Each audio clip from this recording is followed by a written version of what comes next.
The Anatomy of a New Roof, a comprehensive breakdown series.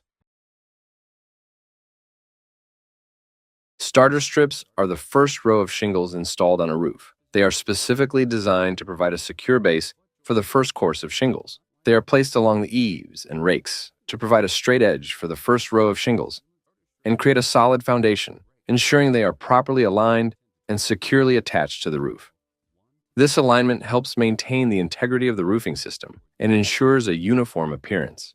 The adhesive on starter strips seals the edges of the roof, preventing water from seeping underneath the shingles, and is crucial for preventing shingles from being blown off during high winds and storms.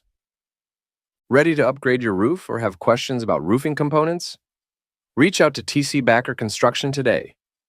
Our team of experts is here to assist you with all your home's exterior needs. TC Backer, TC Backer.